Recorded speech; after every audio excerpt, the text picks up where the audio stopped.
Fala pessoal, começa agora mais uma análise da temporada. Desta vez o episódio é dedicado a Bruno Henrique. O personagem é o Bruno Henrique, camisa 27 do Flamengo. E aqui no vídeo de hoje a gente vai detalhar tudo sobre a temporada do camisa 27 do Flamengo. Uma temporada que para ele começou em abril, depois de se recuperar de uma grave lesão no joelho. Bruno Henrique volta aos gramados em abril, ou seja, não pegou o período com o Vitor Pereira e o Bruno Henrique teve apenas 2 treinadores em 2023. Jorge Sampaoli e Adenor Leonardo Bach, o Tite. Então, nesse vídeo, a gente vai falar tudo sobre como foi esse início do Bruno Henrique, como foi essa retomada dele aos gramados, como foi o Bruno Henrique com o Sampaoli, o Bruno Henrique com o Tite, os números da temporada do Bruno Henrique e também o que a gente pode esperar do camisa 27 do Flamengo para 2024. Mas antes, galera, sempre faça esse pedido. Clica no curtir, se inscreva no canal do Coluna do Fly, isso é muito importante. Eu sei que às vezes por essa dinâmica da gente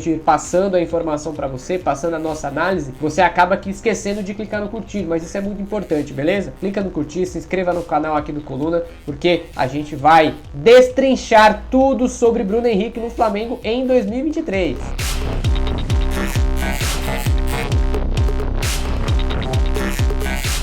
A temporada do Bruno Henrique começou em abril, quando o Flamengo estreou no Campeonato Brasileiro, naquele 3-0 sobre o Coritiba na primeira rodada, tendo ainda o Mário Jorge como comandante interino do Flamengo às vésperas da chegada do Sampaoli. Foi ali que o Bruno Henrique entrou no segundo tempo da partida, no Maracanã, pondo fim aos 10 meses de recuperação após aquela lesão grave que ele teve no joelho. Sem precisar passar pelo período com o Vitor Pereira, o Bruno Henrique ele teve apenas 2 técnicos em 2023, Jorge Sampaoli e o Tite. Com o Sampaoli, o Bruno Henrique foi aquele jogador em que atuou pela ponta esquerda, sendo literalmente um ponta esquerda nas mãos do Sampaoli. E aí, precisando recompor o ritmo de jogo, precisando ganhar a confiança, precisando embalar, ter sequência em 2023, o Bruno Henrique foi aos poucos ganhando ritmo até que ele consegue engrenar de vez no elenco do Flamengo, ainda nas mãos do Sampaoli. Foi nesse período que o Bruno Henrique voltou a fazer gol após quase um ano, quando ele marcou aquele gol que selou a vitória do Flamengo por 3-0 contra o Grêmio. Depois ele ainda marcou o gol contra o Alcas, contra o Atlético Paranaense nas quartas de final da Copa do Brasil. Também marcou gol contra o Olímpia naquele jogo das oitavas em que o Flamengo venceu no Maracanã por 1-0 e ele também marcou gol na derrota de 3-1 no Paraguai. Também teve aquele 3-2 contra o Botafogo no Engenhão, onde o Bruno Henrique praticamente trucidou o Botafogo. Então, naquele momento, o Bruno Henrique ele era o titular absoluto do Flamengo. Só que a partir do momento em que o ambiente do Flamengo com o Sampaoli começou a se acentuar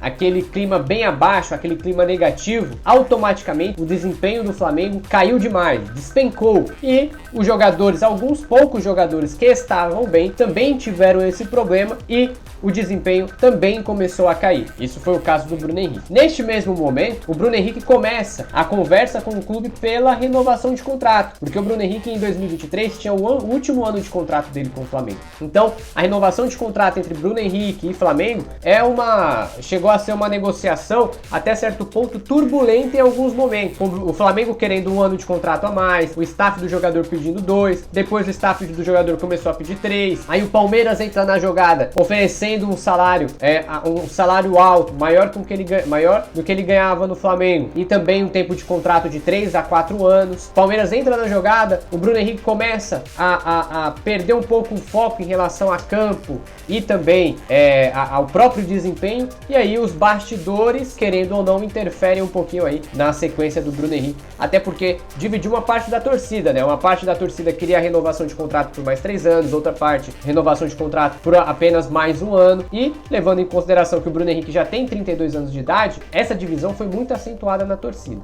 Mas voltemos para dentro do campo. Já com o Tite no comando, depois daquela saída turbulenta do Sampaoli, onde poucos jogadores tiveram destaque, com a saída do Sampaoli e a chegada do Tite, o Bruno Henrique ele percebe que a função dele dentro de campo muda um pouquinho. Se o Everton Cebolinha é um jogador que ataca e também defende e também recompõe na marcação, o Bruno Henrique já não tem a mesma característica e automaticamente o Bruno Henrique perde um pouquinho de espaço com o esquema tático do Tite, com a filosofia do Tite, que é de sempre ter um jogador de ponta que vá para o ataque, mas também volte para a defesa. Então o Bruno Henrique, nesse formato do Tite, ele perde um pouco de espaço, ou ao menos tem uma nivelação de disputa com o Everton Cebolinha. Lembrando que com o Sampaoli, o Bruno Henrique ele era titular absoluto, ele estava muito à frente do Cebolinha, só que com o Tite, os dois praticamente estão no mesmo nível. Lembrando, não estou comparando o Bruno Henrique com o Cebolinha, estou dizendo no contexto do Tite, Everton Cebolinha e Bruno Henrique, eles disputam ali a vaga cabeça a cabeça pela ponta esquerda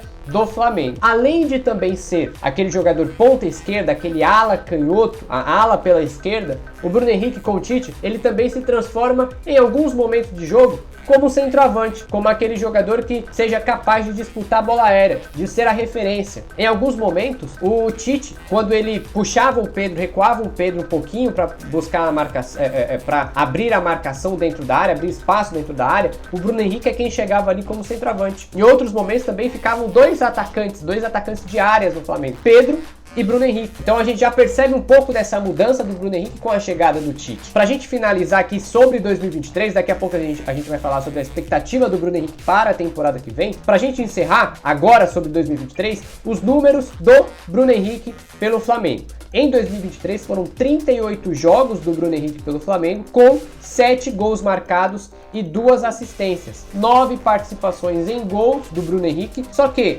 vale lembrar, essa foi a pior temporada do Bruno Henrique em números, porque em 2022 ele marcou 3 gols e deu 8 assistências, com um total de 11 participações em gols. Se nessa temporada ele teve 9, vale lembrar que o primeiro semestre, nos 4 primeiros meses do ano, o Bruno Henrique quase não entrou em campo. Aliás, passou 3 meses sem entrar em campo, voltou em abril, na metade de abril, mas aí tem aquele período de adaptação, aquele período de retomar a confiança, ritmo de jogo. Então foi praticamente um primeiro semestre que o Bruno Henrique não conseguiu ter uma sequência de jogo. Isso automaticamente impacta nos números dele. E aí, a gente, depois desse 2023, a gente planeja o 2024 do Bruno Henrique. Com a renovação de contrato já selada, restando apenas o anúncio oficial, o Bruno Henrique fica no Flamengo por mais 3 temporadas. 2024, 2025 e 2026. O que a gente espera do Bruno Henrique pro ano que vem? Como eu falei, o Tite, ele olha Everton Cebolinha e Bruno Henrique como 2 jogadores que têm potencial de disputar posição um com o outro. Porque muita gente antes via o Bruno Henrique como titular absoluto numa comparação, numa disputa com o Everton Cebolinha. Com o Tite é um pouco diferente. A gente pode esperar um Bruno Henrique que seja tanto ponta esquerda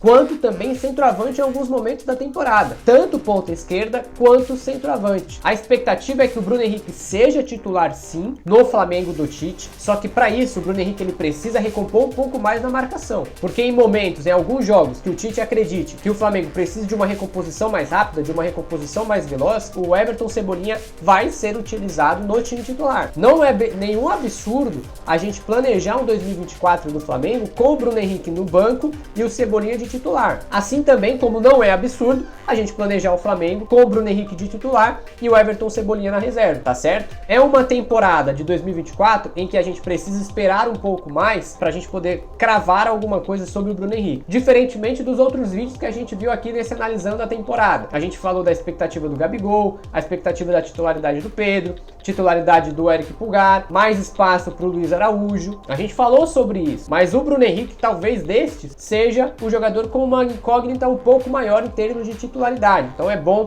a gente esperar um pouquinho mais aí pra gente poder cravar como vai ser o Bruno Henrique em 2024. Tá certo, galera? A gente finaliza aqui mais um Analisando a Temporada, dessa vez com o Bruno Henrique. E olha só, pra você que não clicou no curtir ainda, clica no curtir, se inscreva no canal do Coluna do Fly, isso é muito importante pra gente. E até mais, saudações rubro-negras.